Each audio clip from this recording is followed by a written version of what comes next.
Bernard, thank you so much for joining us in the Sports Editor. It's really good to chat about your career and how you see things unveiling in the rugby world. So thanks so much for your time. Really appreciate it.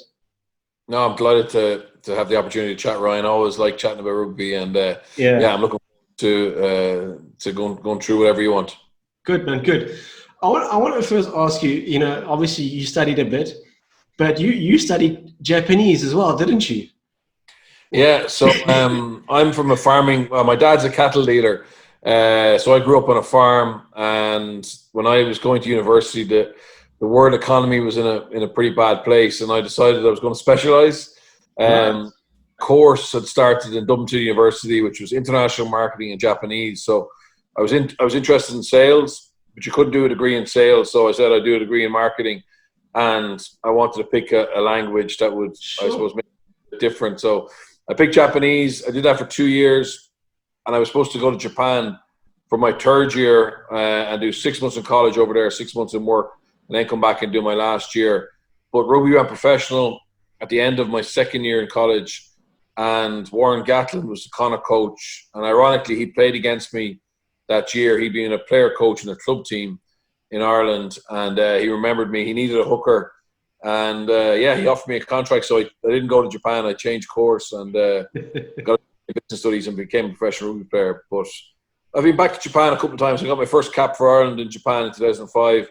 I was back for the World Cup to do some media work, and great country, loved it. And I found both times I've been for 2 weeks, and I found by the end of the second week, it was starting to come back a little bit. So I wouldn't rule out a stint in Japan at some stage. But I've been chatting to a few guys about either coaching in Japan or playing in Japan, and they're on the upward trend. Those guys are doing a lot of good work for rugby. So yeah, it's definitely something to consider, I'd say. So, I definitely, and also I think having the language would be a huge help. I've already went. So I've coached in France for 5 years, but when I went there, I had no French. I did German in school, unfortunately, and I enjoyed the challenge of picking up a language, and I became fluent. So, I definitely, to learn Japanese would be something really exciting for me. No, I think it's great. It's great that you pursue that. It's really, really good. But talking about Warren Gatland, and he obviously had an influence on your career. And do you think that sort of approach that he took with you helped you just get a bit more of a professional focus on your rugby career? Oh yeah, for sure. I hadn't played Irish schools or Leinster schools. I wasn't really one of these guys who's spotted at a young age and said, "Oh, he's going to play for Ireland." He had a little belief in me, and obviously being a former hooker himself, he was able to give me some really good coaching cues around lines of running and role in defence and obviously set piece scrummaging, etc. So it was brilliant to get a year with him. Unfortunately, he got a job. He got promoted to Ireland, or luckily for him, he got promoted to Ireland pretty quickly. Yeah. So I got to spend a year with him. But then I got to spend some time with him in Ireland, where I was kind of third choice hooker for a while when I was 20, 21. And then I got to work with him, associated with him when I went to Wales and the Dragons. Obviously, the Dragons are one of the 4 Welsh teams that are professional, and he was coaching Wales. And he was just a really good guy to share his knowledge and experience. And I know he's having a tough time at the moment with the Chiefs, but that'll turn around. Someone like him, who has the experience and the quality. They'll have a dip, but they won't have a dip for long. So I'm looking forward to see them bounce back again. Yeah, because I was going to ask. I mean, he comes from almost the heart of coaching Wales. Absolutely brilliant, where Wales just dominated and won. Then it's probably one of the toughest things he's ever had to deal with. How does, you mentioned bounce back. How does one bounce back from that? And I agree with you, he's got the ability. I mean, he's a jolly good coach. I just think it's adapting to the competition he's in. I mean, the level of competition in that Super Rugby New Zealand competition this year was phenomenal, and the Chiefs lost some really close games. In actual fact, ironically, it was a change in strategy that probably cost them. Before the lockdown, they were one of the teams who were kicking the most and playing a Northern Hemisphere type game, and they got a little bit lost, I think, post-lockdown and tried to overplay a little bit, particularly in their own half, Okay. and just lost some tight games. And the problem is, with no disrespect but to any other teams in the competition, but because it was just New Zealand teams and who were all very good and very competitive, they got no break at all. And whereas if they had been in a normal competition, they might have had a softer game somewhere else to get a bit of confidence, maybe a overseas tour to get away and to find their mojo. And just it seemed to be, relentless. You play the Blues one week, next week you're away to the Hurricanes, then you go away to the Crusaders, and just very tough. And but again, as you said, they'll analyze where they went wrong. They'll find a solution, and by next year's tournament, they'll be in a great space, particularly if they get a couple of guys from Saracens in, which is being rumoured at the moment. Yeah, true. Lots on that. My word, I think there's going to be quite a few changes. But since we're talking about rugby and with this whole COVID thing, I know a lot of countries are struggling. Even Australia is struggling quite a bit. Do you think it's going to survive, or they're going to have to make some drastic changes and start even new competitions to try and revive it? Yeah, look, I think the challenge is keeping revenue in the game. I mean, I spent a weekend in the Viva Stadium for the restart of Irish rugby and in terms of the Pro 14. So the Pro 14 are trying to finish the season. They've got rid of 6 games, so the season's going to be 6 games shorter, and they've restarted with just games between internally. So the Irish provinces play each other twice, the Scottish teams play each other twice, the Welsh teams play 2 games, and then they go into a semi-final final. So, so 6 weekends of revenue gone is going to hurt the team. But then, obviously, these games are being played in front of empty stadiums. There was 200 people allowed into the ground on Saturday and Sunday, and they were all, working there. No one was paying, and that's going to be the challenge. And also, I'm not sure what South Africa is like, but the economy here is we're not in a recession yet, but we will be. And there's a lot of small to medium-sized businesses going out of business. A lot of the larger corporations who sponsor teams, who take corporate hospitality, they're going to struggle and look at their budgets in a different way. So, professional rugby will survive, hopefully, but I think there's going to be a real adjustment in terms of salaries across the playing staff and coaching staff, and maybe less coaches and less backroom staff. So instead of having 6 coaches who are all specialists, you might have 3 coaches who take on other roles, and that's probably the readjustment. But at the moment, it's looking very bleak because we don't know. Lions tour in South Africa next year. Can it go ahead? How many people will travel? And that's a huge cash cow, not just for South African rugby, but also for the 5 Nations, or for the UK and Ireland team. So no, it's true. It's really true. It's very scary at the moment. Yeah, you can say that again. Just to touch on South Africa briefly, there's been talk about almost the Currie Cup starting up again, but we're not too sure when. I was hoping it would be end of August, but training's been allowed. So maybe maybe end of September. So who knows? We'll see. And since we're talking about clubs, you had a good time at Sale Sharks, and I think that's when things got interesting for you, I'd say. That step up to the Premiership. Is it something you're always ambitious about, or was it just, I'm going to go play rugby, do what I need to do, and if the opportunity comes away, well, I'll deal with it then? No, so the Irish game, so Ireland voted, the IRFU voted for rugby to stay amateur. So we were very late to the game, and the provincial game that we all now know of, Leinster, Munster, Ulster and Connacht, that was something you did at the end of the season. The real, I suppose, driver in Irish rugby was the club game.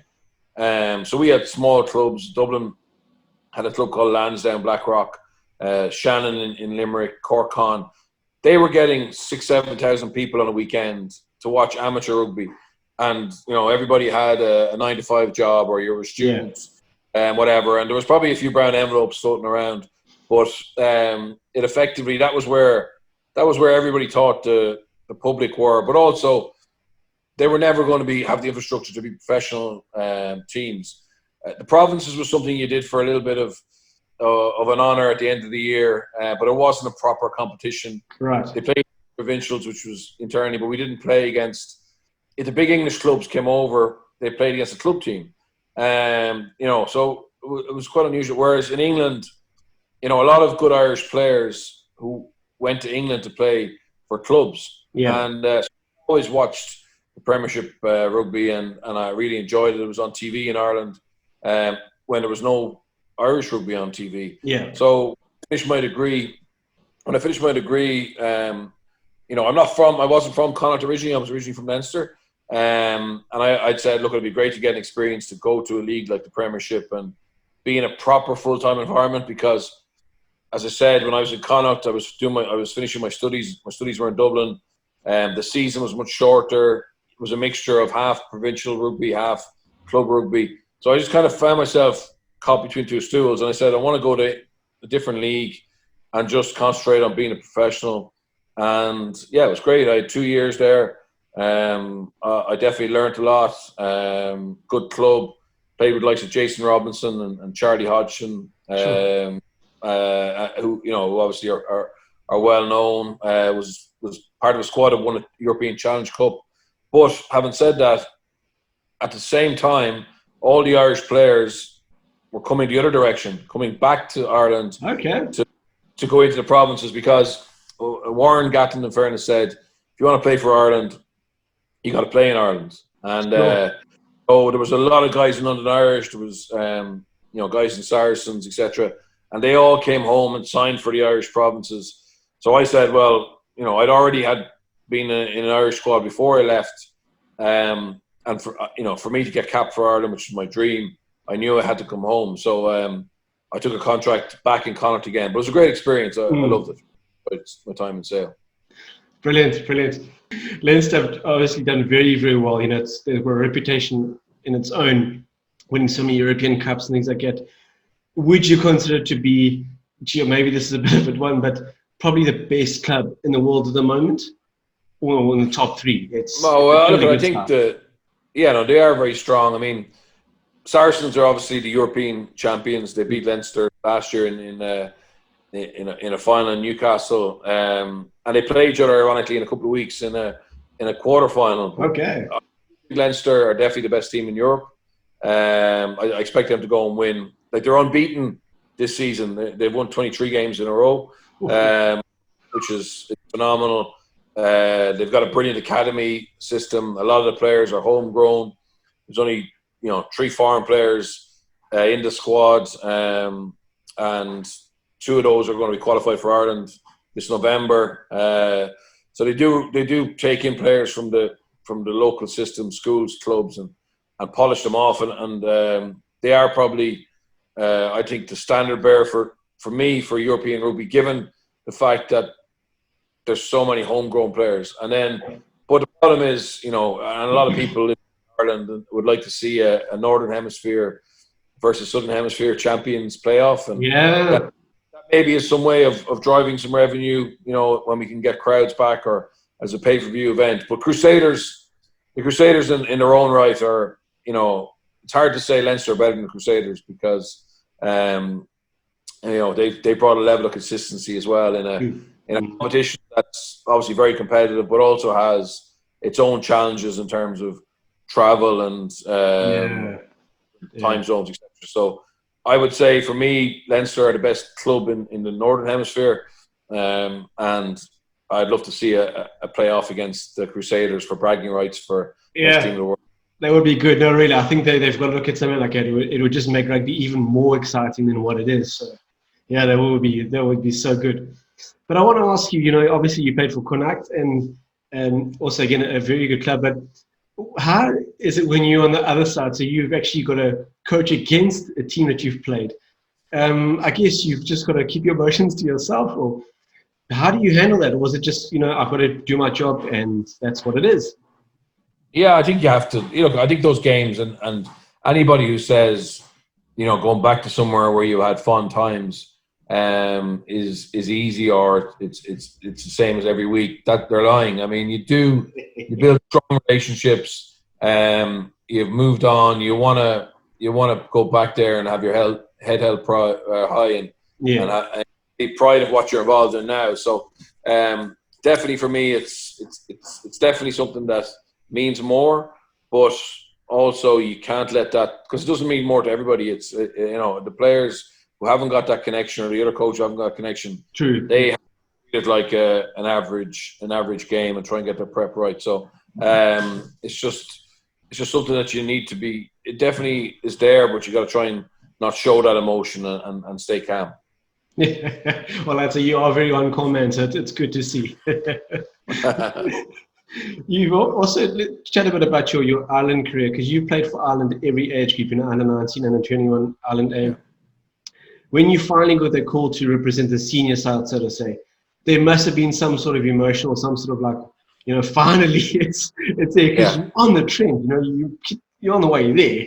But when you finally get it, well, I think I was in the Irish squad for 6 years before I got my first cap. Sure. So effectively, it was third choice hooker for like 6 different campaigns. So starting off with someone like Keith Wood was number 1, and then someone like Frankie Sheen, and then Jerry Flannery and Rory Best. So they were my vintage really. And then in 2005, I got my first cap for Ireland on a tour to Japan, and it was just a relief really, because I definitely over those 6 or 7 years, particularly when I went to England and I was out of the squad, I definitely wondered, would I get the opportunity?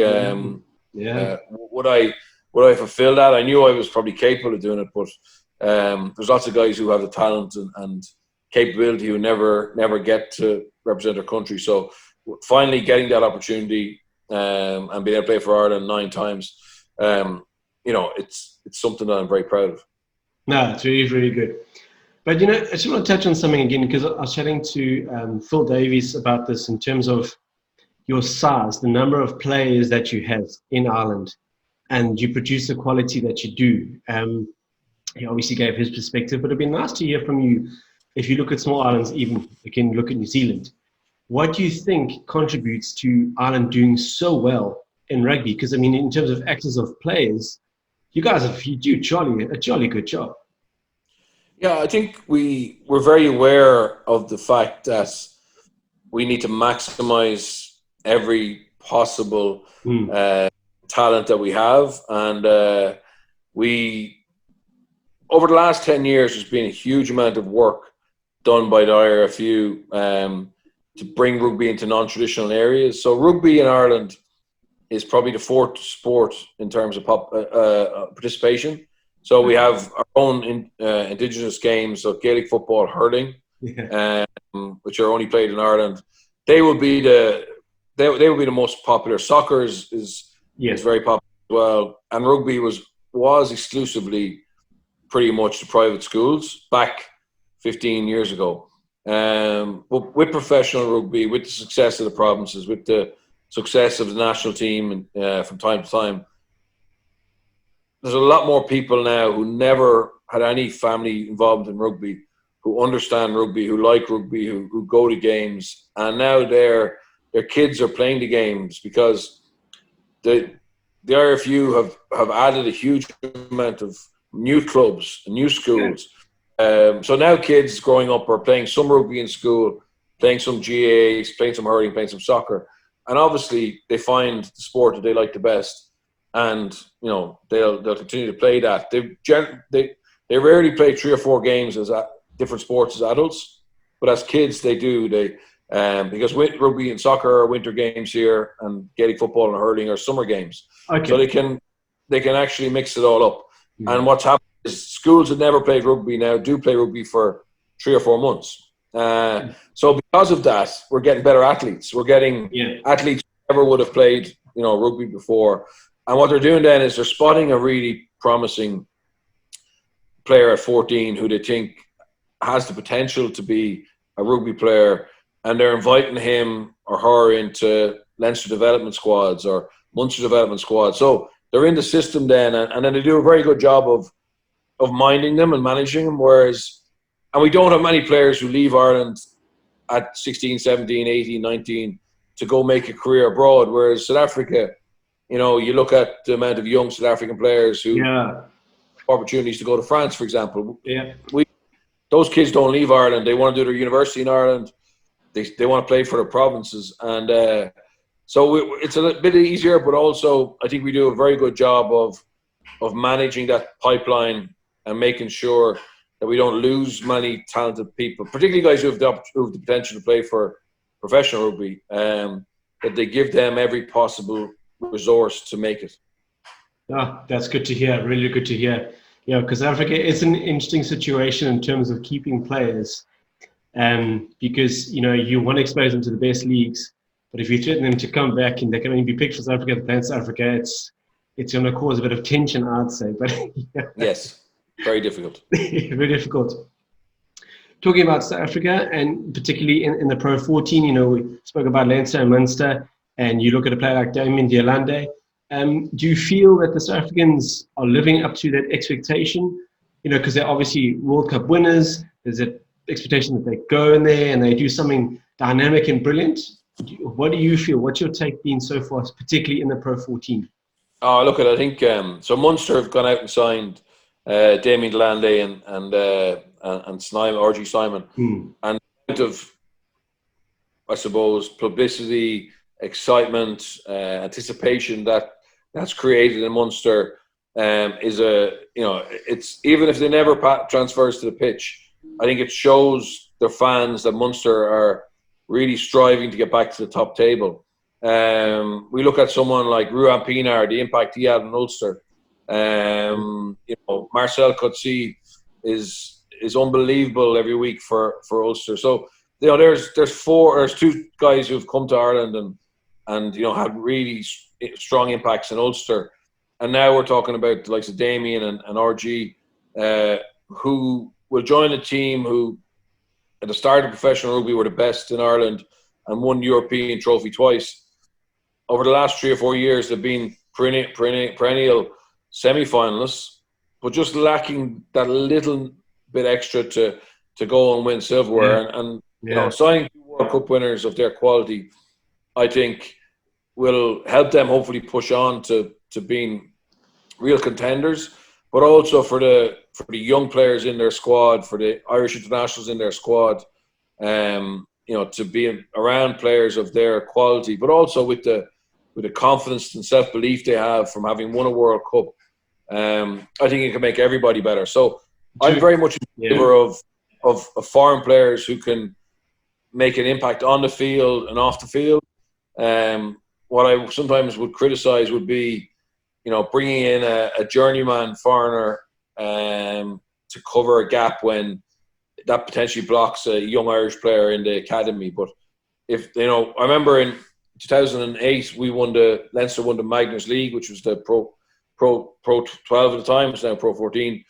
And that summer we brought in CJ van der Linde, Rocky Elsom, and Issa Nasiwa to Leinster that summer, and 6 months later we won the European Cup for our first time ever. So, and the effect that had, Issa Nasiwa, you know, ended up staying for another 7 or 8 years and was an unbelievably influential player.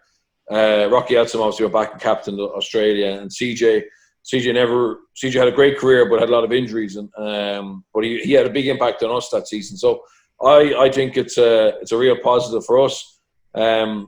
And if South African, they'll still, as far as I understand, they can still play for South Africa. So maybe it lessens the financial pressure on the South African Rugby Football Union.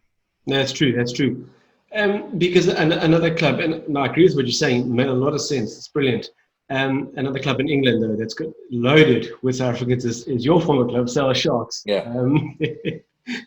The reason behind that is, again, probably similar to what you said, that whole World Cup experience. Is it purely what they've aimed for, or is it because of that reputation where South Africans are physical and, I'd say... No, I think it's a bit of both. I mean, the South Africans players are for sure physical, and they generally are really hardworking. They're very coachable.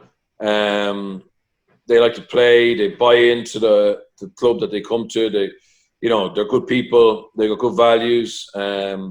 So I can understand why they're, you know, they're so sought after across French rugby, Japanese rugby, English rugby, Irish rugby. The difference in Sale and Munster are, I mean, we have a very strict policy on foreign players. So effectively, to be allowed to bring in a foreign player, you have to get permission from the RFU, and they decide, you know, is there, for example, for RG Snyman, is there a young lock there that, you know, is going to be deprived of game time? Interesting.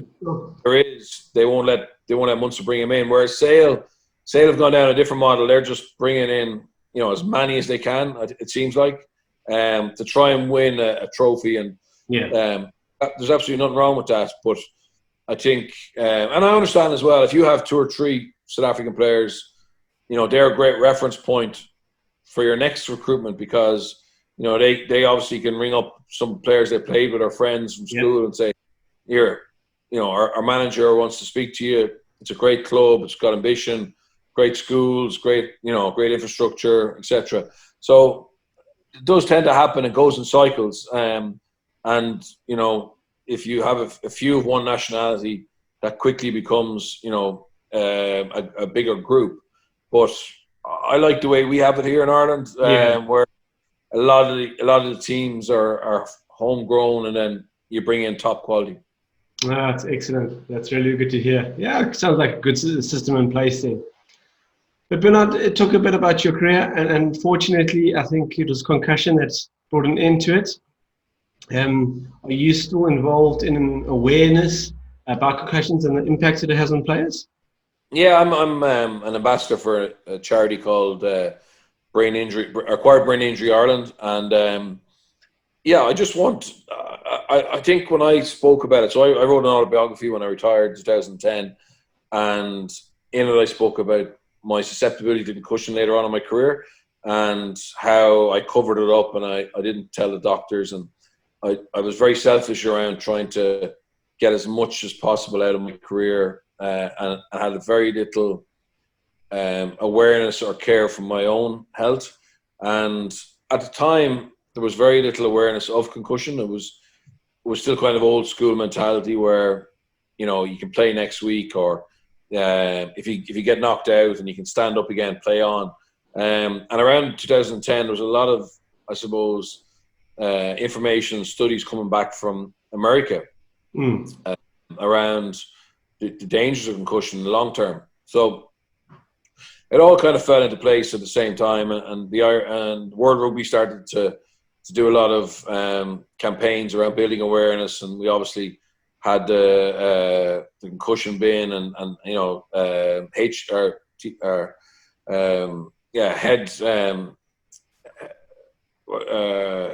you call it? Head injury assessment or something. HIA assessments and all that stuff. Yeah. That started to come into the game, and I'm all for that. I mean, you know, for me, I often felt that if I could have gone off to get a test when I was playing, I would have been away from the pitch, and the doctor could have made a decision without any pressure from me. But often on the field, you know, I said I lost a contact lens, or I had a stinger on my arm, or I was winded, and I knew that if I could get by myself a minute, I could stay on. But the reality is, that's just the pressure you put on yourself, and you're part of the game. You want to finish the game. Whereas if you get you off the field and you're in a dressing room and you're away from it, and the game's going ahead without you, and the doctor has time to analyse you properly, they could spot, you know, more concussion. So I think the game is in a far better place than it was. Even at schools levels and club level, everybody now knows that concussion is a serious injury, and that's all I'm involved in, really. I'm just trying to make sport people aware that it is serious, and you're not in a cast or you're not in a crutch, doesn't mean that you aren't injured and you need to be treated the same way. No, it's true. I'll tell you what, it's such a good thing that you're involved there. No, that's really good. Just the awareness of it. Yeah, because I mean, it's such a fragile thing. So you got to be careful. It's good. And tell me now, you're still involved in Vector Rangers, is that right? Yeah. So how's it going? So when I came back,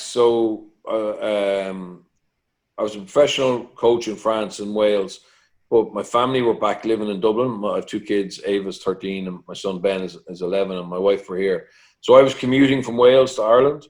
As a head coach, you don't have much time off. So some weeks I was getting home for an afternoon. Other weeks I wouldn't get home at all. So we made a decision, with it being World Cup year, and I'm lucky enough to have some media work.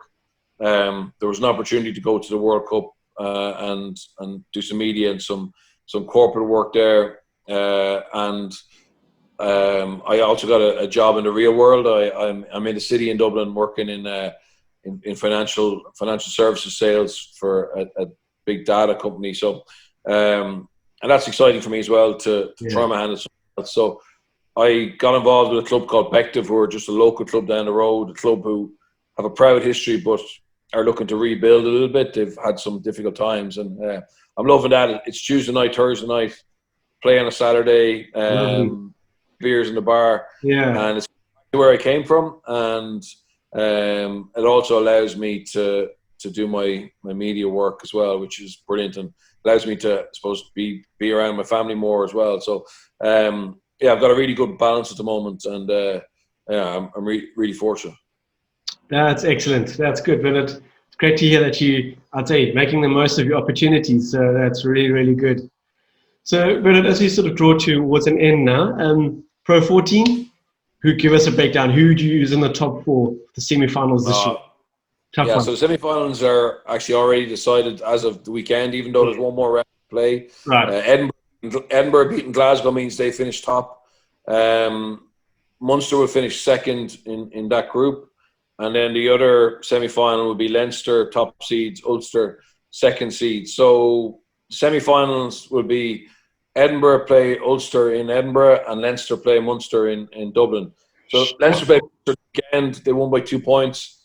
It was very close. Munster had some injuries, but you'd have to fancy Leinster. As I said, they've been in unbelievable form pre-lockdown, having won 22 games in a row.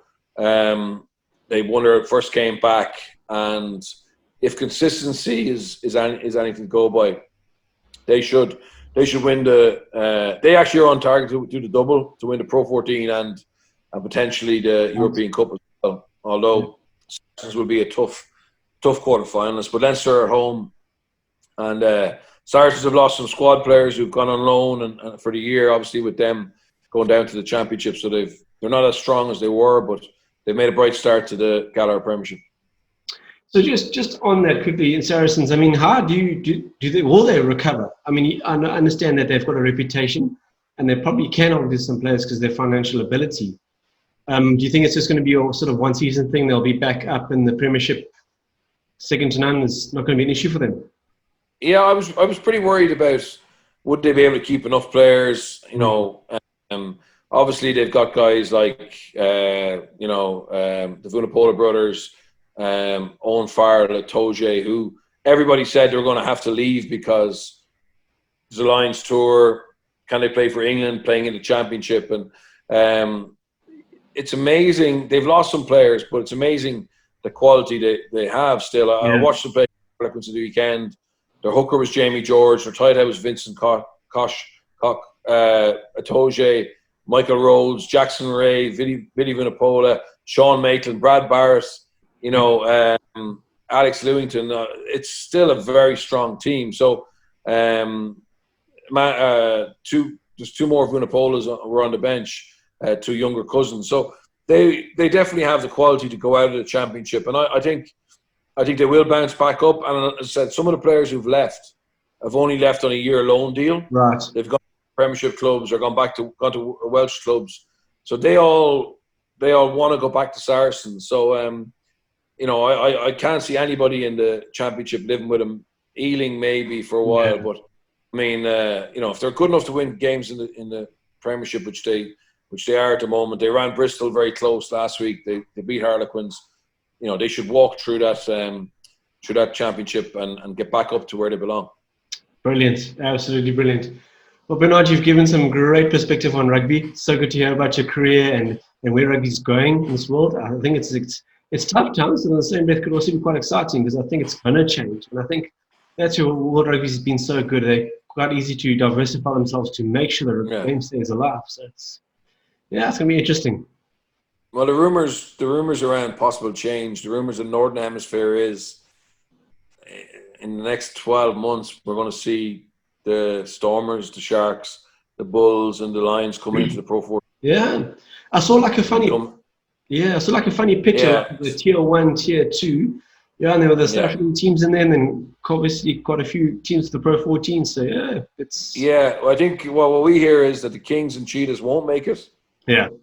And then they'll leave. The 4 big franchises will come in, and it'll be a Pro 16 run over 2 conferences. But yeah, maybe that's something they need to look at. But the South African teams obviously need to find a competition that suits them.